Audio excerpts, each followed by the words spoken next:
I want to share a concept of this new era of men and this new time we're going into. So, most of the dudes I work with are 30s, 40s, maybe 50s. So, that's probably you. There's a lot more guys than people think that actually want families, that want to build something real. And sometimes we know we have this calling, but it doesn't really make sense to us. I've had guys come to me recently and go, man, I don't know what it is, but I know there's like a depth, there's like a specialness, like a sacredness, like a passion about sex that I want to experience with, a girlfriend, and then eventually a wife in the future, someone I can build with. And I want to talk about the era we're in and the era we're going into, and as a guy, the choice you can make.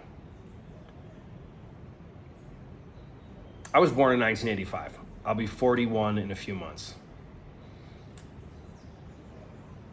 If I was in a relationship in 1985, I'm already laughing in my mind, and I had problems, imagine what I would do. Or I wanted to learn about building a family, or like I think I need a psychologist, or like a family counselor. I could go and read books at the library. Bro, I was born in 1985. Does that sound just so fucking weird to anyone else who's listening? To go and read books at a library. Like, ChatGPT is the thing now. Going to the library, pretty outdated. Or you would hire a therapist, you would open a thing.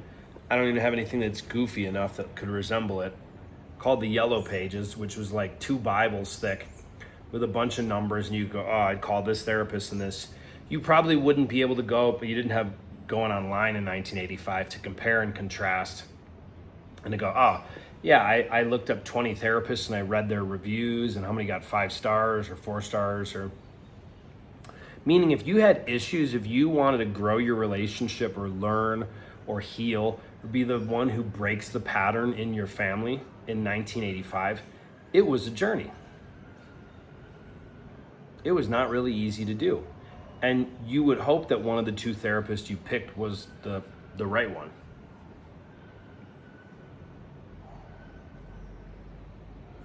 Now we live in maybe even that, if you don't have good like guardrails on the mind, we could live in the opposite extreme where there's so much information that your phone is literally hearing if you're saying dating, sex, family, relationships, and it's listening to you and it's giving you stuff.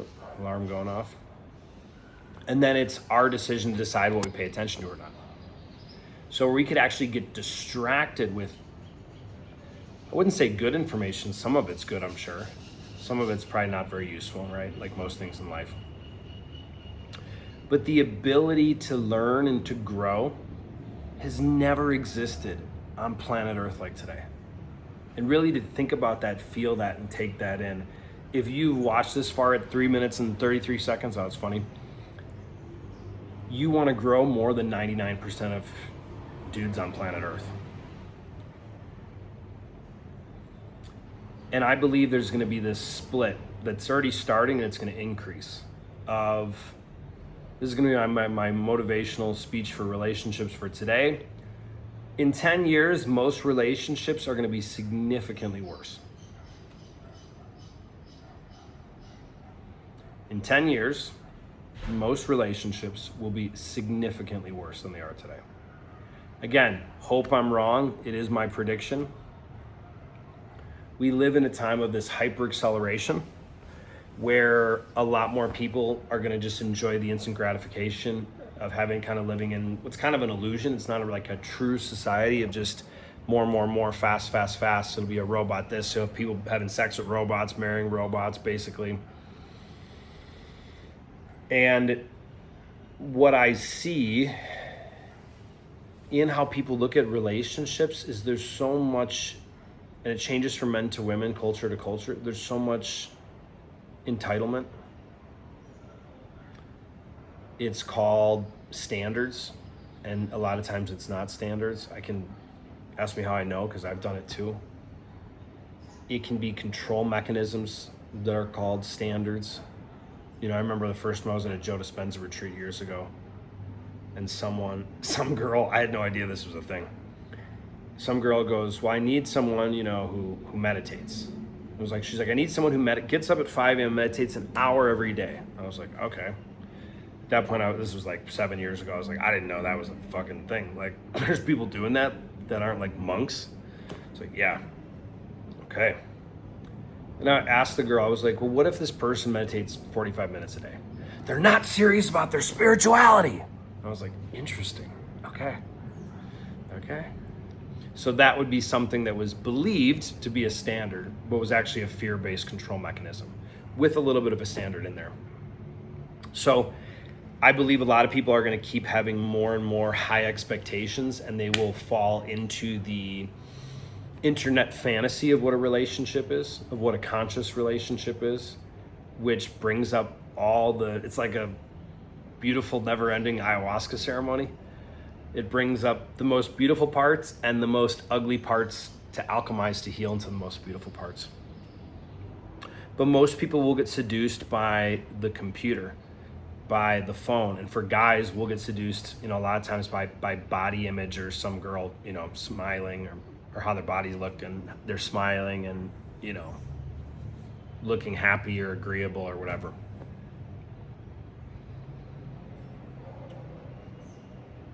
But then there's this other small percentage of guys that's going to keep increasing and growing. And if you're watching at almost 7 minutes, this could be you. That knows inside them that there's something more. You could call it their heart. That's generally how I refer to it. Their soul, their higher self, their connection with God. It really doesn't matter. The universe, whatever. It really doesn't matter what you call it. But some not really logic-based, some kind of sensed thing of I know there's more. What's great about that type of guy, and I'll give you an example of how it relates to sex. I'll share one of my own weird personal examples. I was 27 years old. My girlfriend was 44. Weird story. I'll get into that another time. And I remember starting to have sex occasionally where something would open up, like a level of presence, connection, depth. And it was totally unsustainable. Like, I could not recreate that. And it generally, and a lot of guys share this with me, it came from a state of being messed up, drugs or alcohol, but not too messed up.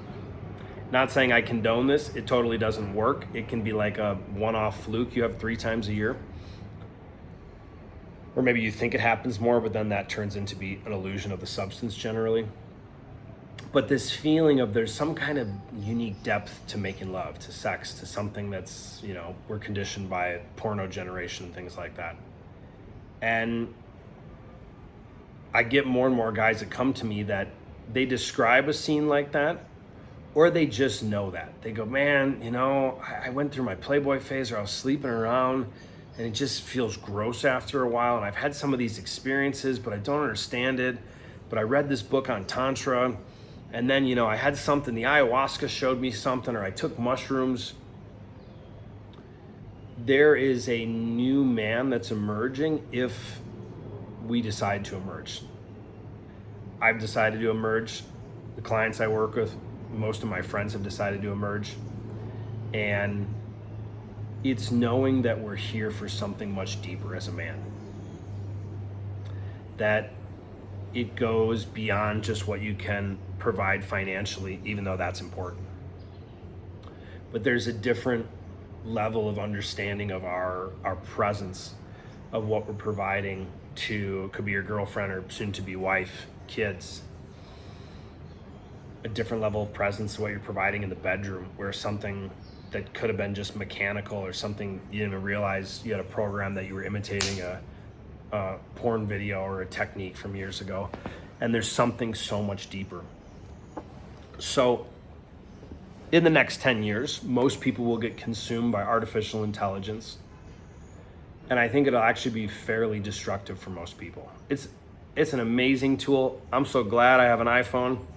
I'm glad ChatGPT exists. I'm excited for all that's coming. for what it will do for human connection, for intimacy, to getting to know someone, human emotions, family dynamic, conscious sexuality, it will overall be shitty. That's my opinion. I think it'll be a great tool to connect, but most people will get sucked in. I mean, think of it. I don't know about you. Whenever I see someone on their phone, sometimes I'll be like, wow, that guy's really into his phone.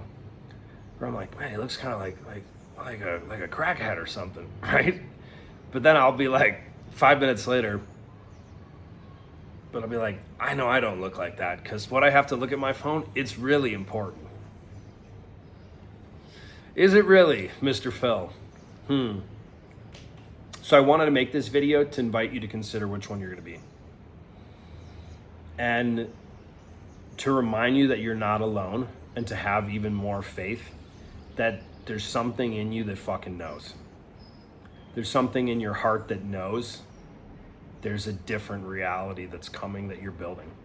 I was sitting out at an ice bath and sauna last night and just had another one of these conversations. This guy goes, I'm building my business. I'm single, but I know I'm creating that person. I know I'm going to build that family. Like, I don't know all the details. I'm like, yeah, this dude knows. He doesn't know. He doesn't have a 7-step process of exactly how it's going to go, but something in his heart, something in his soul knows. So in closing, invite you to have the faith that something in you knows. It's nothing I can give you from some YouTube video in my living room. It's just something in you that knows. And to think, bro, what a wild time. You can, in the future or now, pick from dozens of different therapists that you can compare online, coaches, go to a relationship seminar, read a book, listen to a book while you're driving in your electric car that drives itself or whatever, if you're into that kind of thing. I'm in no danger of buying an electric car anytime soon. All these different things. You can go and now it's common to drink ayahuasca. You can go and do some psychedelic and learn something and have an intention about relationships. Like, the ability to expand and to build that man, build that relationship, and build that family has never existed like it's existed today on planet Earth.